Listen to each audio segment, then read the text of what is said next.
우리는 지금 사순절 절기를 보내면서 어떻게 하면 사순절의 의미를 묵상하며 보낼까 생각하던 중에 경건하게 우리 마음을 돌아보자 하는 의미로 이 기간 여호수아 오정을 묵상하고 있습니다.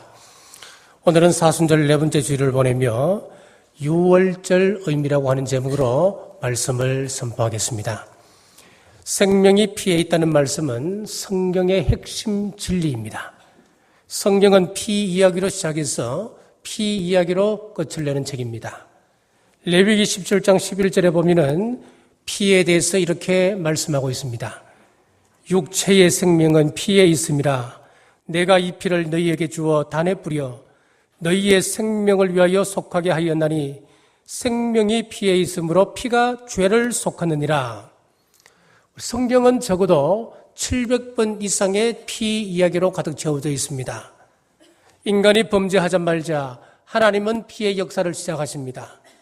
하나님께서 천지를 창조하시고 아담과 하와에게 선악을 알게 하는 나무 실과를 따먹지 말라 하셨습니다.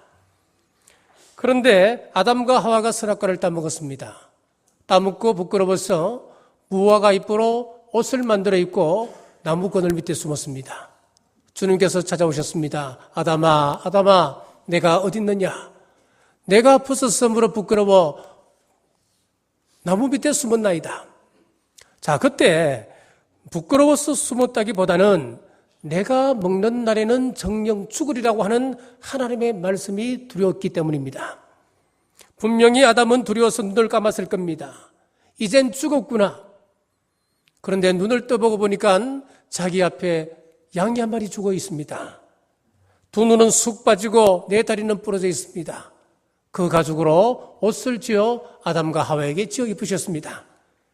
자, 그래서 우리 기독교는 자기가 딴 무화과 잎으로 부끄러움을 가릴 수 있는 종교가 아니고 하나님께서 양을 잡아서 그 피로 우리의 부끄러움을 가릴 수 있는 종교, 피의 종교임을 성경을 시작하면서 우리에게 가르쳐주고 있습니다. 지난주에 할례를 같이 나누었는데 이 할례도 피 이야기입니다. 오늘 본문 유월절도 피 흘린 이야기입니다. 유월절의 의미 첫째는 양의 피를 발랐습니다.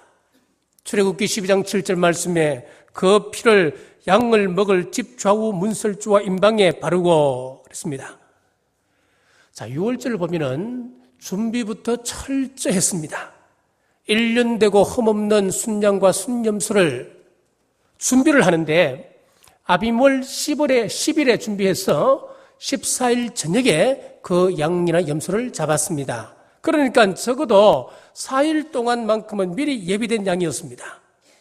예수님은 이 땅에 오셔서 6월절에 십자가 위에서 돌아가시기 4일 전에 어린 나귀 새끼를 타고 예루살렘 성으로 들어오셨습니다.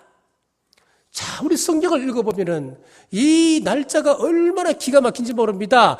얼마나 정확하게 예언된 말씀이었고 그것이 예수님을 통해서 성취된단 말입니까? 양을 잡아 피를 우슬초 묶음에 적셔서 문 임방과 좌우 설줄에 발랐습니다. 어린 양을 수없이 많이 잡아도 그 피를 임방과 설주에 바르지 아니하면 아무런 소용이 없습니다. 왜 피를 사람의 이마에 바르지 아니하고 문설주와 임방에 발라라 그랬을까요? 자, 그것은 사도행전 16장 31절에 보면 주 예수를 믿어라. 그리하면 너와 내 집이 구원을 얻으리라. 잘 보셔야 됩니다. 한 가정 단위로 양 한 마리를 잡습니다. 그리고 한 가족이 들어가 있는 그 가정에 대문의 임방과 설주에 피를 발랐습니다. 자, 이것은 무슨 말인가 하면은 내가 예수님을 믿고 구원받았으면은 구원의 최소 단위, 나의 영향력이 미칠 수 있는 최소 단위가 한 가정이다 하는 것을 말씀하고 있습니다. 안식일법을 봐도 아내나 자녀나 남종이나 여종이나 문 안에 들어온 나그네, 심지어는 집에서 키우는 가축에게까지도 내 안식을 같이 경험케 하도록 하라 그랬습니다. 우리가 멀리 가서 선교하지는 못할지라도 아무리 못해도 이 땅에 있을 동안에 이 일만큼은 하셔야 됩니다. 가족을 구원하는 일입니다. 내가 복음을 받았으면 그 영향력이 나의 가족에게만큼은 퍼져나가야 되는 것입니다. 실제로 노아를 보면은 노아 한 사람 때문에 노아의 8식구가 구원받았습니다. 노아 한 사람의 영향력이 가정에 미치더란 이야기입니다. 아간의 범죄로 말미암아 그 집안이 다 죽었습니다. 그 나쁜 것도 한 가족의 범위에 미치더라고 하는 것입니다. 물론 내가 예수님을 믿었다고 내 아내가 구원받는 것은 아닙니다. 하지만 나의 영향력을 통해서 내 배우자, 내 부모, 내 자녀, 최소한 내 집에 드나드는 사람이 복음을 경험케 해주는 것이 성경이 보장해주는 기본 복이라고 하는 겁니다. 아직도 믿지 않는 가족이 있습니까? 우리가 가족 구원을 위하여서 온 정성을 다하시길 주님의 이름으로 축복합니다. 자, 어린 양을 잡아라 그럴 때에 이스라엘 백성들 가운데 아니 어린 양을 잡아서 그 피를 바른다고 저주가 떠나가? 이것은 미신이야. 이성적으로도 이것은 이해가 안 되는 거야. 살아있는 양을 잡아서 괜히 재산 축내지 마루. 그리고 그날 밤에 잠을 자는데 편안한 마음으로 잠을 잤습니다. 그 다음날 어떻게 됐을까요? 죽었습니다. 왜요? 피를 바르지 않았기 때문입니다. 이유는 간단합니다. 또 어떤 집에서는 피를 뿌려라 그러니까 내가 뿌리긴 뿌리겠는데 이것 뿌린다고 과연 죽음의 재앙이 지나갈까? 믿음 없이 그것을 뿌리긴 뿌렸습니다. 그날 밤에 잠을 자려고 하는데 믿음이 없으니까 불안합니다. 문을 걸어 잠궜습니다. 이불을 뒤집어 썼습니다. 그런데 잠은 오지 않습니다. 뜬 눈으로 밤을 새고 그 다음을 지내고 보니까 그 사람은 죽었을까요? 살았을까요? 살았습니다. 왜요? 피를 발랐기 때문입니다. 하나님 보신 것은 피를 보신 것입니다. 잘 이해하셔야 됩니다. 피가 무슨 마력이 있기 때문에 그런 것 아닙니다. 피를 볼 때에 내가 넘어가리라고 하는 하나님의 약속의 말씀이 그곳에 있기 때문에 그 약속 때문에 죽음은 물러가는 것입니다.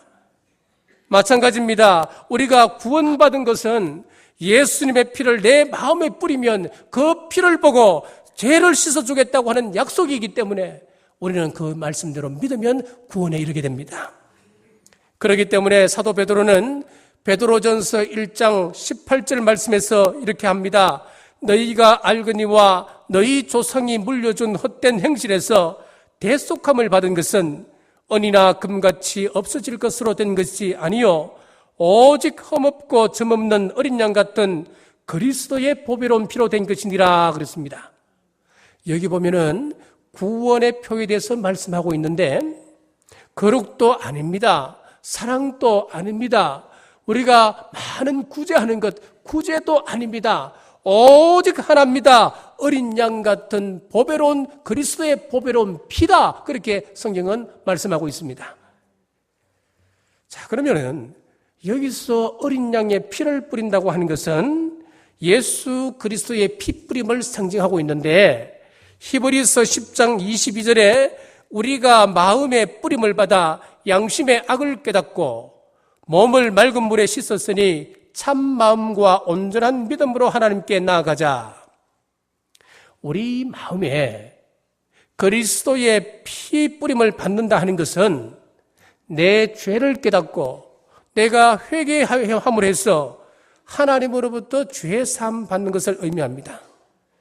사랑하는 성도 여러분, 이 시간 복음의 말씀을 들을 때에 여러분 회개하는 마음이 일어나시길 주의 이름으로 축원합니다.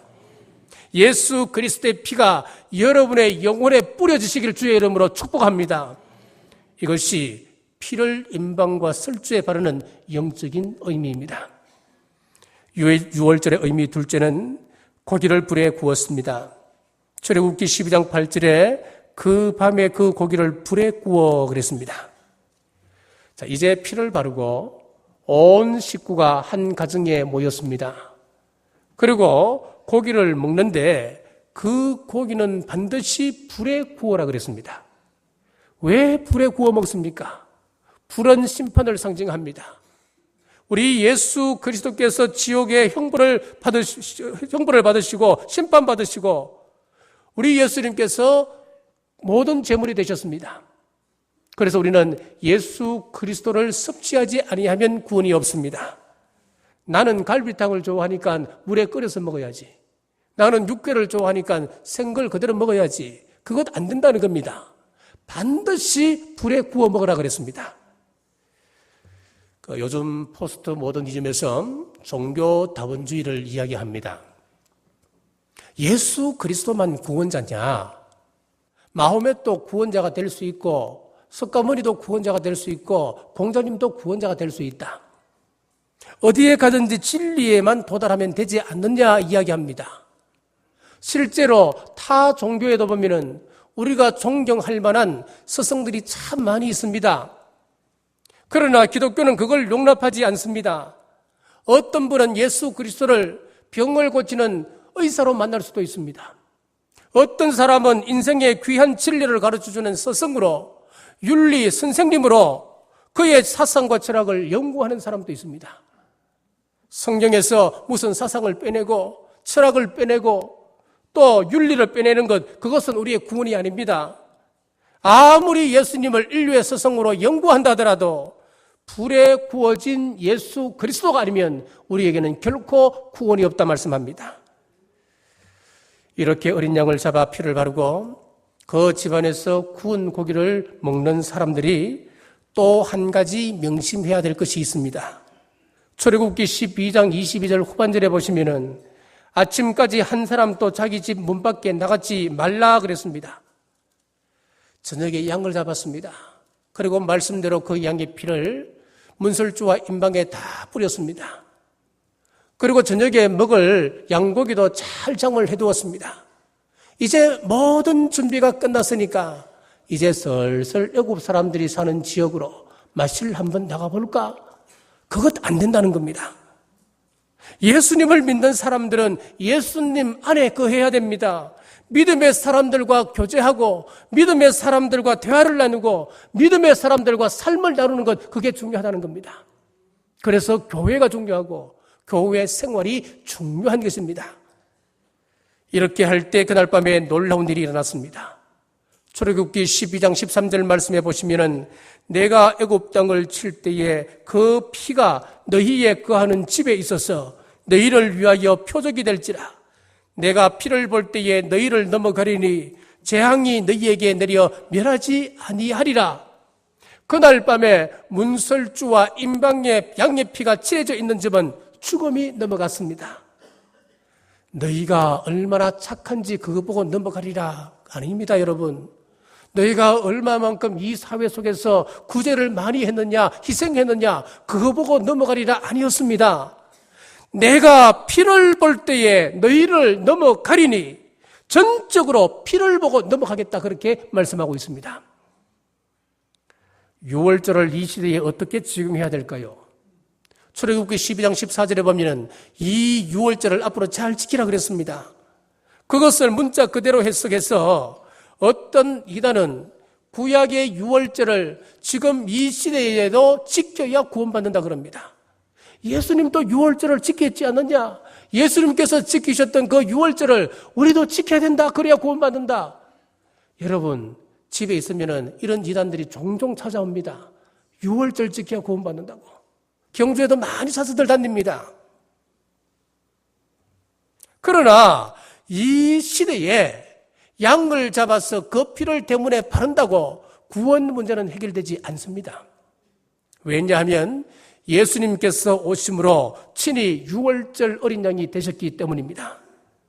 고린도전서 5장 7절 말씀에 우리의 유월절 양 곧 그리스도께서 희생이 되셨느니라.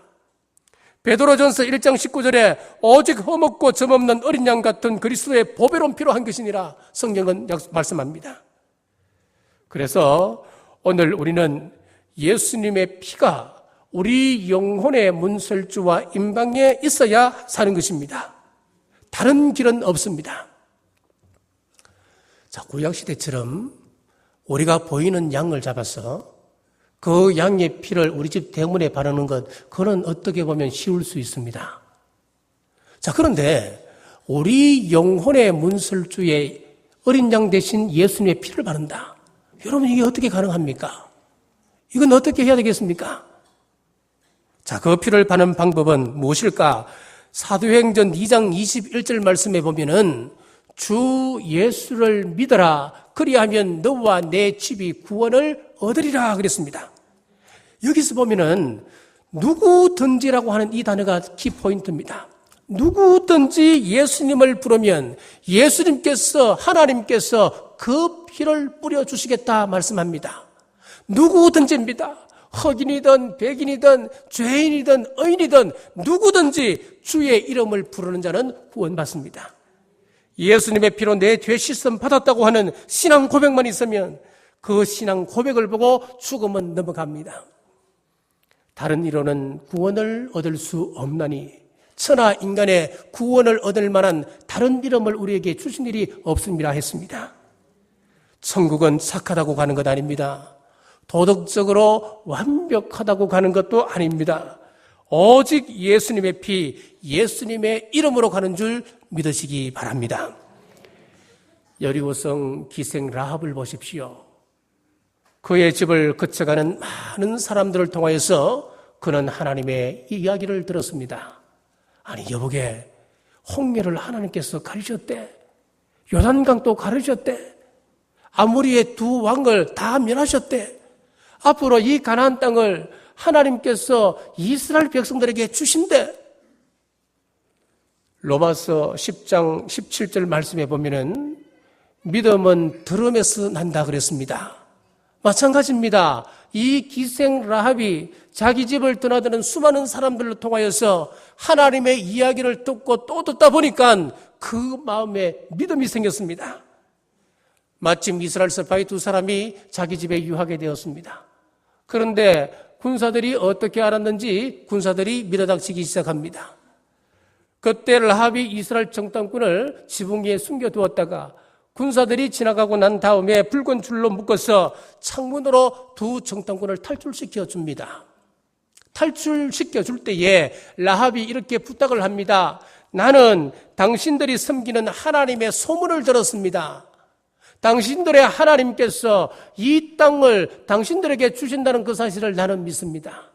나는 하나님이 두려워 당신들을 살려주었으니까 당신들이 이 성을 멸할 때에 내 아버지 집을 선대하여 주옵소서 그렇게 부탁을 했습니다.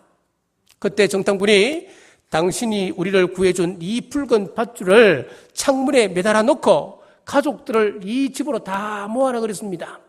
그러면은 이 붉은 밧줄을 보고 이 집은 멸하지 않겠다 그랬습니다. 이 집안에 있는 생명은 우리가 책임지지만은 만약 이 집 밖에 나가 있다가 죽음을 당한다면은 우리는 거기에 대한 책임이 없다. 반드시 기억하라.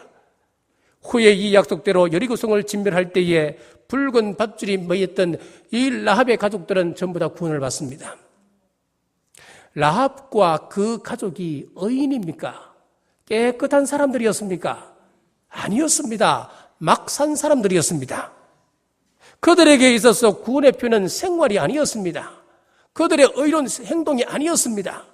바로 붉은 밧줄이었습니다. 아무리 죄인이라도 상관없습니다. 어떤 인생의 험악한 길을 살았다 하더라도 상관이 없습니다. 이 붉은 밧줄이 있는 집에 있으면 살았습니다. 반면에 이 세상 속에서 아주 의인인 점잖은 사람이라도 법 없이 산다는 성인 군자를 하더라도 밧줄이 없으면 그들은 다 죽었습니다. 예수님의 피가 있어야 하나님의 자녀됨을 믿으시기 바랍니다. 예수님의 피가 흐르는 곳에는 모든 것이 해결됨을 믿으시기 바랍니다. 지금 이 사회는 자살의 영이 판치고 있습니다. 이것은 악령입니다. 잘못된 영입니다. 이 사회에 만연해 있는 자살의 영을 끊으려면 어떻게 해야 되겠습니까? 예수님의 피를 발라야 됩니다. 예수님의 피를 뿌리는 것입니다. 피를 바르는 게 뭐예요? 방금 말씀드렸다시피 예수님을 영접하는 것입니다. 그리고 두 번째로는 회개하는 것입니다. 우리 가정의 죄와 민족의 죄를 하나님 앞에 낱낱이 내어놓고 회개하는 것입니다. 다니엘서 9장과 느헤미야 9장 그리고 신명기서를 보면은 민족의 죄와 너희 조상들의 죄를 다 하나님께 아뢰라 그랬습니다. 이것을 잘못 해석해버리면 중세 카톨릭이 되어버립니다. 카톨릭이 어떤 일을 했습니까? 면죄부를 팔아먹기 위해서 헌금함에 땡그랑 떨어지는 그 순간 연옥에 가 있는 너희 조상이 천국으로 한 발짝 한 발짝 올라간다, 그렇게 가르치지 않습니까? 그것이 아닙니다. 우리가 조상의 죄를 하나님 앞에서 잘못했습니다 라고 고하면은 조상의 죄가 없어지는 것이 아닙니다.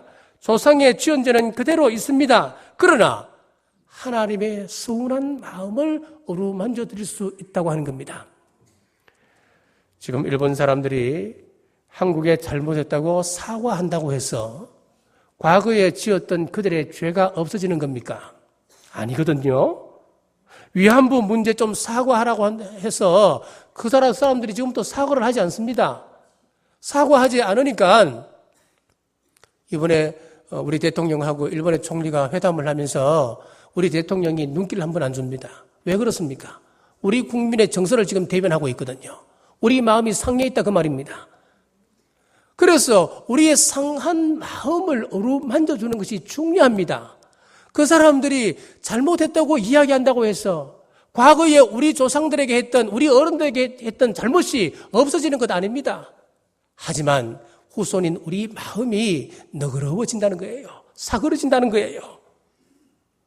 하나님, 조상들 때문에 우리 하나님께서 화가 나 있으니까 후손들이 대신해서 하나님 잘못했습니다. 우리 조상들이 잘못해서, 잘 몰라서 죄를 지었습니다. 하나님 용서해 주세요. 하나님의 마음을 어루만져 드리면 우리를 향한 저주가 탕감된다, 그 말이에요. 그래서 일이 안 풀릴 때는 하나님 앞에 회개해라. 회개하되 철저하게 회개해라. 그 말이 바로 그 말인 거예요. 번제, 속죄제 제물을 드릴 때에 껍질을 벗기고 각을 다 떠서 하나님 앞에 태워드렸듯이 구체적으로 낱낱이 내 삶의 부위부위에 숨어있는 우리의 죄성들을 다 잘라야 됩니다. 그것이 바로 회개입니다. 불의 고기를 굽듯이 지옥 형벌을 대신 받으신 그 은혜를 기억하고 이번 사순절은 죄에 대하여 철저히 단절하고 철저한 회개가 있기를 간절히 바랍니다. 6월절 의미 세 번째는 그 땅의 소산물과 무교병, 볶은 곡식을 먹었습니다. 자, 오늘 본문 여호수아 5장 11절 말씀입니다. 6월절 이튿날에 그 땅의 소산물을 먹되 그날에 무교병과 볶은 곡식을 먹었더라. 6월절 바로 다음 날부터 시작해서 무교절이 시작됩니다. 그 일주일 동안을 지키게 되는데 이 절기를 지킬 때에 이스라엘 처소에서 절대로 있어서는 안 될 것이 하나 있습니다. 그것은 바로 누룩입니다. 무교병이 뭡니까? 누룩을 넣지 않는 떡을 무교병 그럽니다. 출애굽기 12장 15절 말씀에 너희는 7일 동안 무교병을 먹을지니 그 첫날에는 누룩을 너희 집에서 제하라. 무려 첫날부터 7일까지 유교병을 먹는 자는 이스라엘에서 끊쳐지리라 그랬습니다. 자, 이 말씀에서 누룩은 악을 상징합니다. 옛 삶의 습성을 이야기합니다. 우리 주님께서도 말씀하셨습니다. 바리새인의 누룩을 주의하라 그랬습니다. 바리새인의 누룩이라고 하는 것은 위선과 외식적인 잘못된 가르침을 이야기합니다. 또 우리 주님께서 헤롯의 누룩을 주의하라 그랬습니다. 헤롯의 누룩이라고 하는 것은 세속적이고 타협적인 삶을 이야기합니다. 대충 내게 유익이 되면 다 타협해버립니다. 자, 이런 누룩이 있는 사람 옆에 가면 쉽게 동화되어져 버립니다. 금방 바이러스가 확산되어져 버립니다. 오늘날 우리 시대에 제일 심각한 문제가 무엇이냐 하면은 그리스도인들이 죄에 대한 경각심이 없습니다. 죄를 무서워하지 않습니다. 죄를 지어도 내가 회개하면 그거 다 해결함 받을 수 있다, 그렇게 생각하고 제가 가지고 있는 죄악과 저주를 다 끌어안고 살아가고 있습니다. 오늘날 우리 성도들의 삶에 하나님의 축복이 끊어지는 이유가 무엇입니까? 바로 누룩 때문입니다. 누룩이 발견되면 그런 이스라엘에서는 끊어지리라 그랬습니다. 하나님 지켜주지 않는다 그랬습니다. 죄가 이렇게 무서운 거예요. 얼마나 무섭냐 하면은 하나님께서 친히 빚어 만드셨던 그 아담을 죄 때문에 에덴 동산에서 추방시킬 수밖에 없었습니다. 당신의 사랑하는 독생자 예수 그리스도를 이 땅에 보내셔서 대신 저주를 받게 해야 해결될 만큼 이 저주는 지독한 독성이 있는 것입니다. 어떻게 이 지독한 죄를 해결합니까? 다윗처럼 침상이 젖도록 우리의 눈이 짓무르도록 하나님 앞에 철저히 회개한다면 해결 안 될 문제가 없습니다. 그런데 그 과정이 너무나 고통스럽기에 죄를 범하지 않는 것이 중요합니다. 그래서 무교절이 되면은 이스라엘 처소에서 누룩을 제거한 것처럼 우리가 죄를 범하지 않기 위해서는 우리 주위에서 죄악의 요소들을 제거하는 것이 중요합니다. 자, 어떤 사람은 자신의 의지를 과대평가합니다. 그래서 나는 웬만한 유혹에는 나는 잘 안 넘어간다. 절대로 나는 그런 유혹에 안 넘어간다. 그렇게 장담합니다. 그러나 그것은 큰 착오입니다. 아담과 하와는 본래 죄를 몰랐던 사람이었습니다. 죄가 없는 곳에 살았습니다. 그런데 죄의 유혹이 올 때 그들은 무너지고 말았습니다. 이 다윗은 보통 사람이 아니잖아요. 그 영성이 얼마나 뛰어난 사람이었습니까? 시편의 반 정도를 다윗이 다 지었습니다. 그만큼 영성이 맑고 깨끗한 사람이었습니다마는 죄의 유혹이 올 때 한순간에 그가 무너지고 마는 것입니다. 나는 유혹에 끄떡없다 장담 못합니다.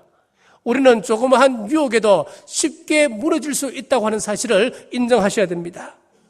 그래서 시편 1편에 보면은 복 있는 사람은 악인의 꾀를 쫓지 아니하며 죄인의 길에 서지 아니하며 오만한 자의 자리에 앉지 아니하고 그랬습니다. 복 있는 사람이라고 하는 것은 근원적으로 죄를 차단하라 그렇게 말씀하는 거예요. 내가 앉아야 될 자리, 서야 될 자리, 가야 될 자리, 가지 말아야 될 자리, 그거 잘 분간하는 것이 바로 복 있는 사람이다 그렇게 정의하는 겁니다. 범죄한 사람들의 이야기를 들어보면 대부분 타락한 주위 환경의 영향을 받았음을 알 수가 있습니다. 살인하는 사람들, 유괴하는 사람들 이야기를 들어보면 대부분 비디오를 보고 모방 범죄를 하더라는 겁니다. 오래전 이야기입니다만은 이은석이라고 하는 고려대 2학년 학생이 아버지를 11토막, 어머니를 12토막 내어서 그 시신을 쓰레기장에 유기했다가 한 달 만에 잡혔던 그런 사건이 있었습니다. 고려대학교에 다니는 그 똑똑한 청년이 왜 그런 멍청한 짓을 했겠습니까? 한 달에 비디오를 보는데 이 학생이 400편을 봤답니다. 한 달에 400편을. 눈만 뜨면은 죽이고 폭력을 휘두르는 그런 비디오를 400편 보니까 그 생각이, 비디오 생각이 자기 본 것이 자기 생각이 돼버린 거예요. 그러다 보니까 태연하게 죽이고 자르고 그냥 묻어버리는 겁니다. 베드로후서 2장 8절에 보면 롯이 망한 이유를 그들 중에 그하여 날마다 저 불법한 행실을 보고 들으므로 그 의로운 심령이 상함이라 그랬습니다. 롯이 왜 망했다고요? 그 악한 문화를 듣고 보다가 롯이 망했다. 성경 그렇게 말씀하고 있습니다.